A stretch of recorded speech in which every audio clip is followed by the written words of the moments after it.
Hey everyone, so welcome to my latest video, which is called 15 Bookish Facts About Me. I saw this tag doing the round on YouTube. I know lots of people have done it, and it's really just to give you a little bit more information about me, the bookish me that is. So I thought I would share 15 bookish facts about myself that you may or may not be aware of.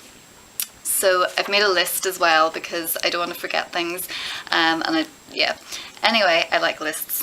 So the first thing I thought I would share is that number one, my favourite childhood book was The Enchanted Wood by Enid Blyton. Probably a lot of people who know me already know this, but of the many, many books that I read as a child, it was definitely, it really sparked my love of magical stories and adventure stories. And as you can see from the very battered looking book, this is the original copy that I had as a child. My brothers and my sister, we all read it multiple times. I've read it so many times I've lost count, and as you can see by the very wrinkly cover and the yellowed pages, it's well read and well loved, so I really, really loved this book. And I do have the whole series, so I've got The Magic Faraway Tree as well, and The Folk of the Faraway Tree, and Up the Faraway Tree, which is a very, very thin little book. So those are definitely my favourite book series, I suppose, although The Enchanted Wood as the first book is still my favourite. I also have, if I can lift it up, a beautiful collection here, which I think my aunt bought me quite a few years ago as well, which I haven't actually, I've read the books inside it, but I haven't physically read these copies. It's very, very beautiful. It's the Enid Blyton collection, and it is the entire Faraway Tree series, as they call it, and also the Wishing Chair series, which is another one that I really loved by Enid Blyton. So they're really beautiful as well. I should probably reread the stories in these editions because, as I say, I've never actually read it from these books. So that's the Faraway Tree collection. I don't think, oh yes, well, there are some illustrations in this book as well. So that's The Enchanted Wood, The Magic Faraway Tree, and The Folk of the Faraway Tree. And then I'll just show you the other one quickly as well. This is the Wishing Chair collection, which is Adventures of the Wishing Chair Again, and more Wishing Chair stories. So I really loved those as well. My sister Joanne actually had it's quite a large hardback book of the Wishing Chair stories whenever we were growing up, and it was really lovely illustrated as well. So that's the first point about me. If I can get this back in, I will do that later. So the second bookish fact about me is that whenever I was a child, particularly on my summer holidays down in Portstewart on the north coast, I would write, I would have these little reporter's notebooks, maybe a sign of things to come because I ended up being a reporter later on. But I used to take out a lot of library books, and I would copy out favourite passages from those books. I would draw pictures of the characters, and I would write down favourite descriptions and phrases. And I thought I would show you a couple of these. So this is one example. This is a book called The Runaways, which I have no memory of actually reading, but obviously I did at some point. So The Runaways, according to my notes, previously published as Linnets and Valerians, and the author is Elizabeth Gouge. I do have another book by Elizabeth Gouge upstairs, which is a beautiful cloth-bound copy of, is it The Horse? Something about the little horse or something? But anyway, as you can see from this, if I hold it up, I've written down the characters' names and their ages. I've written down the animals and the type of animals that were in the book. So there's an animal called Absalom, which is a mongrel dog, dirty white. I've written down there's a cat and 6 kittens in this book, so quite detailed. And then I've got all of this character studies. I don't know what age I was when I did this. I think I was probably maybe around 10 to 12. So yeah, it's really nice to actually look over it again, and I'm quite amazed actually at the detail and the amount of time that I've spent doing this. So I've written down Robert must be one of the main characters, copied out the opening sentence in the book. He kicks the oak panelled door to reassure himself, even though he knew only a giant kick could have made any impression on it. And I've written my little notes beside that. He's got a double-checking nature, he needs to be reassured. He's very imaginative, very adventurous, kind, good-natured. I've written all these character traits out about this character and why I've decided what this means about him. And I've written down other characters, their physical descriptions. Yes, it goes on for quite a while. I think I've written down every character in the book in this particular book. Oh yes, and here we go then. The basic story of this book. Some useful phrases that I've written down. Let's see what useful phrases I had. On insubordinate children, a very autocratic lady, but great gifts take their toll. And beyond the greenness and the glinting rose, the ramparts of the mountains, there were really no more than high hills, misty and blue. And actually, this is a little bit over the top, but if you've seen my previous videos, I have got a book journal, and in my book journal there's actually different sections where you can write down favourite quotes and phrases, which I haven't done recently, but now and again when I'm reading a book, I do annotate books sometimes, but I prefer to kind of copy out favourite phrases or particularly really beautifully written lines or sentences. I like to copy those out because then I know that they're all together in a certain notebook, or I know where exactly to find them, so you don't have to go sort of flicking through pages of a novel to try and find favourite phrases. And obviously this started at a bit of an early age. So yes, and then I've got a list of new characters in the book. And it goes on, the basic story so far. I've written quite a few notes of the basic story so far. Some more useful phrases, and then a little bit about the outcomes of the story. Yeah, and sorry, this point has taken up quite a long time. We have another book here called The Fisher Folk, which I don't remember reading. Well, I remember reading it, I don't remember the story. And I've written again all the characters. I've written a load of notes, but what I wanted to show you here, if I can find it, here are some of the pictures that I drew of the fisher folk. Now these are very accurate, so I have a feeling that this book had illustrations in it, which I copied. I used to be very good at copying pictures. So this is Nelda. Then we have a little fisher folk guy called Hesper. And who else have we got? Somebody here called Silas, being threatening. And anybody else? Got a nun. So yeah, that's what I used to do when I was younger. And actually the fisher folk, here's a fact for you, which is not within my 15 bookish facts. The fisher folk make a very brief appearance in my own novel, Magical Masquerade, if you have read that. Anyway, we've only done 2 points. So moving on, third point, third bookish fact about myself.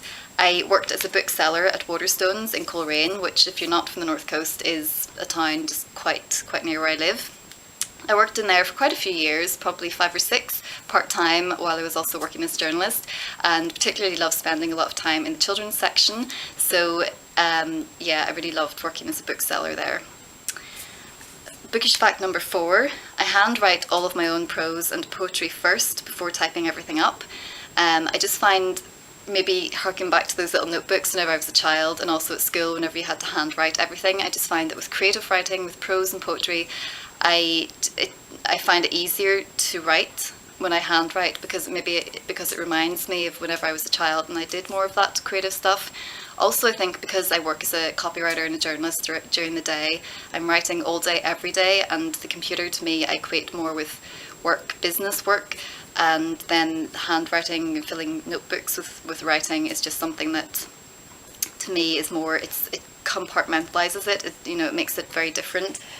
And I do have, let's see, again here's an example of a notebook that I've decorated, and some handwritten short stories and things like that. So I handwrite everything and then I type it up, and I find actually that especially whenever it comes to, well, with everything, short stories, novels, poetry, particularly with the novel, I'm writing my second children's novel at the moment, and I find that my first proper editing phase comes whenever I type the handwritten notes up. So it's a good way of re-familiarising yourself with the story, and then yeah, doing that first little edit. So bookish fact number 5. Hello Ruben. Some of my favourite authors I thought I would share with you. It's very difficult because I have so many favourite authors, if you like, but I made a little list of some of the authors that are on my bookshelves a bit more prominently. One of them is David Mitchell, and I thought I'd show you one of his books because it has the most beautiful cover. I think it's one of the most beautiful covers that I have. I really, really like his books. Cloud Atlas was the first one that I read, and interestingly, when I first read Cloud Atlas, I only read a little bit and I totally didn't like it. I just, I don't know why. I think sometimes you have to be in the right mood or in the right place in your life to read a certain book, and when I first read it, I wasn't keen, and then I just picked it up again randomly one day, started reading it, and could not put it down. And I've sort of devoured all his, well, there's still a few books of his I have to read, but I've devoured a lot of his books and I really, really enjoy them. So that's one of them. Another one is Carlos Ruiz Zafón, who is a Spanish writer, and I thought I would show you The Shadow of the Wind, which is the first book of his I read, because again, it's such a beautiful cover. This is the hardback edition that I got whenever I was working in Waterstones. The perks of working in a bookshop are that you get to see all the books as they come in, and you get to sort of nab copies before other people. So this is really, really pretty. It's got a map, it's set in Barcelona, and it's got a map of the city there, and yeah, it's just really pretty. And again, the writing is brilliant, and this is set in a library, but we'll not go into that now because this video could be quite long. Other favourite authors I have are William Boyd, of quite a few of his books, Maggie O'Farrell, who's actually from Coleraine, so she's Northern Irish born but lives in Edinburgh. Looking at my list here, Carlo Gebler, who is based in Enniskillen in Northern Ireland, Scarlett Thomas, and also Catherine M. Valente, although it's her children's book series that I've read, which is The Girl Who Circumnavigated Fairyland in a Ship of Her Own Making. That's the first book in the series. I've read all of those books except the last one, and I'm hoping to read some of her adult fiction soon, because she's just a really, really imaginative and really brilliant writer, and she also has some poetry and short stories that I would like to read as well. But she's another favourite author. Okay, bookish fact number 6. Yes, I've read all of the Game of Thrones books so far, I think. I'm not quite sure. In the past couple of years, I wasn't sure if there was another book which had finally been written, so I may have missed out on the latest book, but definitely I had read all of those books before the actual Game of Thrones series was actually made. Can't remember what actually sparked that. I think it was a guy I worked with maybe at Waterstones who'd read it. I don't know, I picked them all up, I loved them. Unfortunately now I can't remember half what actually happened in them, because if you've read them or watched the TV series, there's just so much that goes on in those books. I've only seen the first 3 seasons of the show, so I think I'm going to wait until it all finishes and then just buy the rest and watch it all together. But yeah, I really love the books, although, yeah, I don't like the gore. But anyway, bookish fact number 7. I prefer complete silence when reading and writing. I don't really find it easy to read whenever I'm travelling on public transport, not that I do that very often anymore, or if I'm in a busy cafe, I can still read in a coffee shop. I don't really like it. So yeah, I prefer complete silence, and I'm used to that at home. Bookish fact number 8. I used to read as a child. I was much more prolific in reading multiple books at the one time, so my sister would always be like, how can I be reading 3 or 4 different novels at the same time? And I was quite happily just reading left, right and centre and keeping track of everything. As an adult, I tend now to stick more to one book at a time. However, recently I've sort of started reading multiple books, particularly if a book is really losing my interest and I want to maybe keep going with it a bit longer, but I'm not very keen on it. And also I think I'm quite happy now to read, I don't think I would read 2 fiction books alongside each other anymore, but I would definitely read a novel alongside a short story collection or a collection of poetry or a non-fiction book, for example. So I'm actually doing that at the moment. I'm reading a fiction book and a book of short stories and sort of dipping in and out of a poetry book as well. And I have got a non-fiction book coming in the post very soon, so I'm going to be starting that as well. So checking my list, bookish fact number 9, getting there. As a child I loved reading aloud to myself, and I still do sometimes, but I definitely don't do it as frequently as I used to do. So I think that just stems from a love of just a love of the language, a love of the words. As I copied out passages and favourite phrases into little notebooks and things, I just love language, I just love descriptions. I'm a very descriptive writer myself. So, and I find that reading it aloud, you connect with it differently. I love the sounds of words. I hope I'm not sounding really odd here, but yeah, and that's probably why I went on to become a speech and language therapist originally, because I love language. Bookish fact number 10. I went through a phase in my teens, as I suppose, well, as I'm guessing a lot of teens do, where I read an awful lot of horror and crime stories. I was a big Anne Rice fan. I read the whole Interview the Vampire series to the point where I actually wrote off and asked for this was kind of pre-internet, but I wrote off and asked for like the order of all the books because there were so many and I like to read things in the right order. And I got a letter back from the publisher with a list of, so yeah, it worked. So yeah, I loved Anne Rice, Dean Koontz, Stephen King, read a lot of, when I was a younger teenager, the whole Point horror series and all of that, read a lot of crime books, and interestingly enough, those are actually the genres I read hardly any of now. I mean, I've bought a few more Stephen King books recently because I'd like to read some more of his work, but I don't know if I just overdid it when I was younger, but now I read a lot less of crime. I don't think I read any horror at all. I did read some short stories by John Connolly a couple of years ago, and I suppose you could maybe class those as horror, but yeah, I should maybe try that again, try and read some more horror books. So bookish fact number 11, I still have a lot of books from my childhood, and I did originally mean to film this upstairs, so I was going to show you my bookcases. I've got two smaller bookcases filled with paperbacks from my childhood, but exhibit number one is, yes, here are some of them, the Enchanted Wood series by Enid Blyton. And a lot of the books look very much like this. Some of them are bought secondhand as well, but they were read so much whenever we were growing up, me and my brothers and my sister, we just loved books and loved reading and still do. I do regret, however, giving away some of the larger picture books and things that we had as a kid a few years ago, but hopefully I donated those to secondhand bookshops, so hopefully some other children have enjoyed reading those. Bookish fact number 12, I prefer novels where I actually like the protagonist. The author that comes to mind, which made me think of this as one of my points, is that I read a few of William Boyd's earlier books and I really didn't like his protagonists, and it really annoys me when I don't like the main character.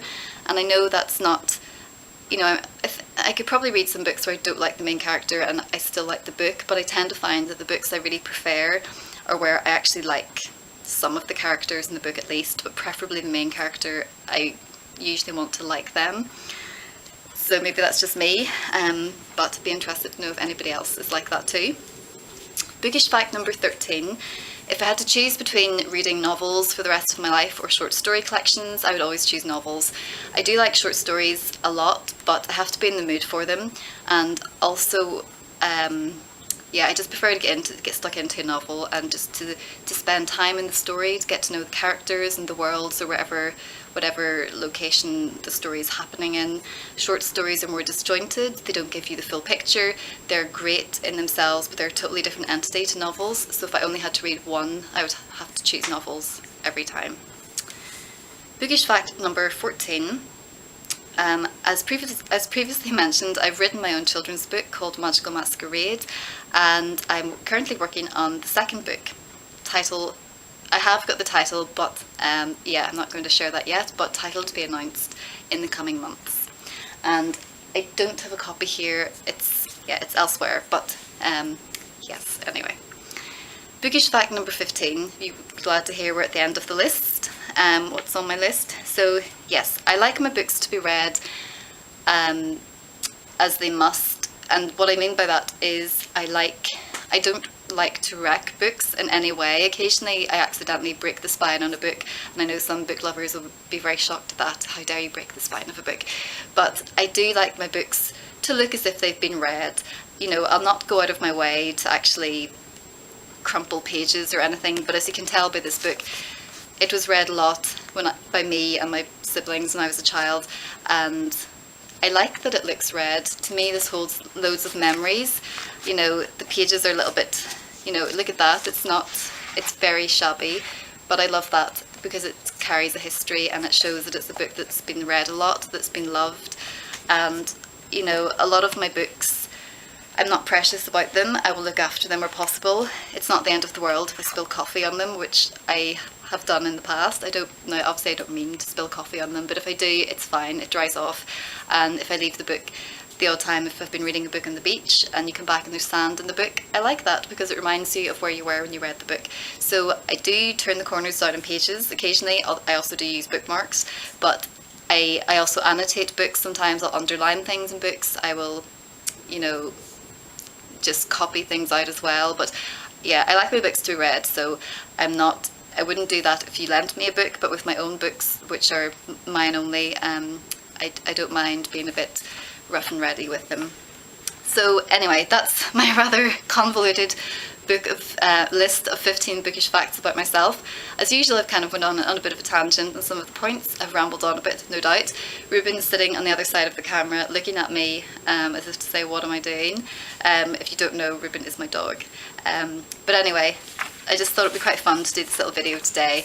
And yeah, feel free to comment below if you've got anything to add or any bookish facts about yourself that you'd like to share, and we will chat soon. Okay, thanks for watching. Bye.